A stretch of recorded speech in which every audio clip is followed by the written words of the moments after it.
Hello friends, ഇന്ന് നമുക്കൊരു മുരിങ്ങയില ചക്കക്കറി നമുക്ക് ഉണ്ടാക്കി കാണിച്ചു തരാം. ഒരു ഹെൽത്തി സൂപ്പർ ഫുഡാണിത്. മുരിങ്ങയില ആരാണെന്നും ചക്ക എന്താണെന്നുള്ളതും അതിൻ്റെ ഗുണങ്ങളെക്കുറിച്ചൊക്കെ നിങ്ങൾക്കറിയാം. അപ്പം നമുക്കതൊന്ന് ഉണ്ടാക്കിയാലോ.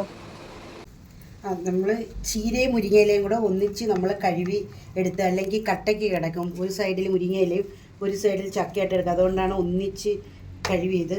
അതിന് ശേഷം പിന്നെ ഞാനാണെങ്കിൽ തേങ്ങയും ജീരകവും മുളക്, കുരുമുളക്, വെളുത്തുള്ളി, ഇതെല്ലാം കൂടെ, ഒരു പച്ചമുളക്, ഇതെല്ലാം കൂടെയാണ് നമ്മൾ മിക്സിയിൽ അടിച്ചിരിക്കുന്നത്. ഇത് വാരി ഇങ്ങനെ ഇട്ടിട്ട്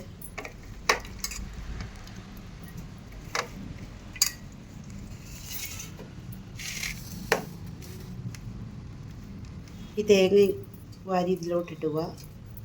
കുറച്ച് ഉപ്പിടുക. വേണ്ടി നമ്മൾ മൊത്തത്തി ഒന്ന് ഇളക്കി വിരവി കൊടുക്കണം. ഒരു ഗ്ലാസ് വെള്ളം നമുക്ക് ചേർക്കാം ഇതിനകത്ത്. ശരിക്കും നമുക്ക് ഒരു 2 വിസിൽ കേട്ടാൽ മതി. ഒരു വിസിൽ ആയിട്ടുണ്ട്. ഇനി നമുക്കിതൊന്ന് തുറന്ന് നോക്കാം. നമ്മളുടെ മുരിങ്ങയില ചക്കക്കറി ഉണ്ടാക്കി കഴിഞ്ഞു. അപ്പം മുരിങ്ങയില ഇട്ടെന്നും പറഞ്ഞ് ചക്കക്കറിക്ക് വേറെ ടേസ്റ്റോ അങ്ങനെയൊന്നുമില്ല. യഥാർത്ഥത്തിൽ എങ്ങനെയാണോ ചക്കക്കറി ഉണ്ടാക്കുന്നത് അതേപോലെ തന്നെയാണ്. അപ്പോൾ പിന്നെ ഹെൽത്തിയാണ്, ഹെൽത്തി ഫുഡാണെന്ന് ഞാൻ പ്രത്യേകിച്ചും പറഞ്ഞ്.